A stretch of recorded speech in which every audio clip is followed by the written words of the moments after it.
संदर्भामध्ये आम्ही बैठक घेऊन आम्ही पक्षापर्यंत कळवतो.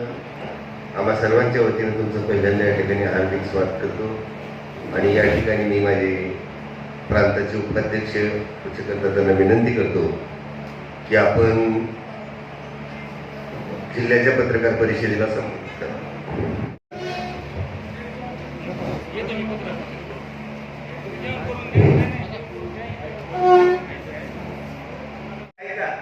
वरिष्ठांनी 15/4/2024 पत्रामध्ये नावानुसार उल्लेख केल्यामुळं वरिष्ठाचं पत्र हे अंतिम जिल्हा अध्यक्षाला संविधानिक पक्षाच्या चौकटीत कायद्याच्या चौकटीत बसून अंतिम आहे तेच फायनल झालं पाहिजे एवढं आमचं मत आहे.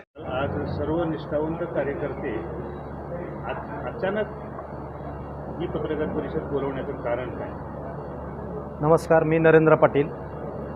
माझीही तालुकाध्यक्ष म्हणून आता जे सूचना पत्र प्रदेशनं जे दिलं होतं त्या यादीमध्ये माझंही औसा तालुकाध्यक्ष म्हणून नाव होतं. आणि हे कार्यकर्ते जे जमले ते अचानक जमलेले नाही आहेत.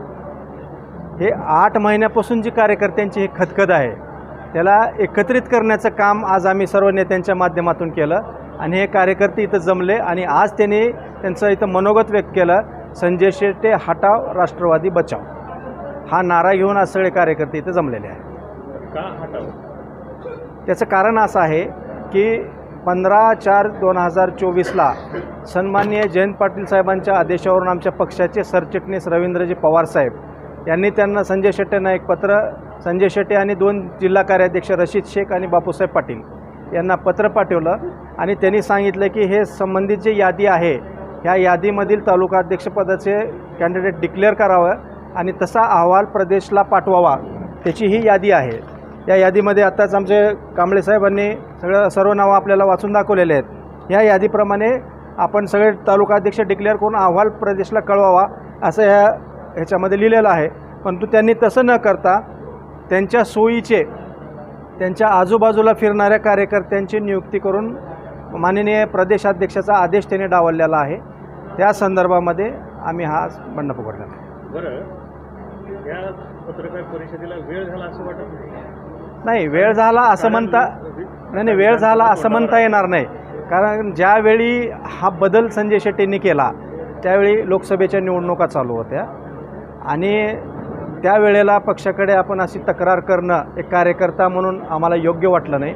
आम्ही लोकसभेच्या निवडणुका होऊ दिल्या आणि त्याच्यानंतर आम्ही प्रदेशाध्यक्षांना कळवलं आणि गेल्या 15 दिवसापूर्वी ज्या शिवराज्य यात्रेच्या निमित्ताने ज्यावेळी ताई इथं आल्या त्यावेळी आम्ही सुप्रिया ताईंच्या कानावर हा विषय घातला, माननीय प्रदेशाध्यक्षांच्या कानावर हा विषय घातला. प्रदेशाध्यक्षांनी आम्हाला असं सांगितलं होतं की संध्याकाळी आपण रेस्ट हाऊसला लातूर जिल्ह्याची आढावा बैठक घेऊ. परंतु कार्यक्रमाची सुरुवातच उशिरा झाली आणि इथं लातूरमध्ये यायला खूप उशीर झाला, त्याच्यामुळे ही आढावा बैठक रद्द झाली. कदाचित त्या दिवशीही निर्णय काहीतरी झाला असता. आणि याच्यावरून मी आता गाडीमध्ये झालेलं संभाषण मी आपल्याशी शेअर करतो. ज्यावेळी लांबजना ते निलंगा आम्ही प्रवास करत होतो, प्रदेशाध्यक्षांच्या गाडीमध्ये होतो आम्ही. त्या गाडीमध्ये आमच्या तालुक्यातलेच एक रशीद शेख म्हणून कार्याध्यक्ष आहेत, सुभाष पवार म्हणून आमचे माजी तालुकाध्यक्ष आणि भरत सूर्यवंशी जिल्ह्याचे अध्यक्ष युवकाचे आणि स्वतः मी एवढे जण आम्ही गाडीमध्ये होतो. त्यावेळी रशीद शेखला साहेबांनी सांगितले की औसा तालुक्याचा निर्णय हा 15 दिवसामध्ये झाला पाहिजे.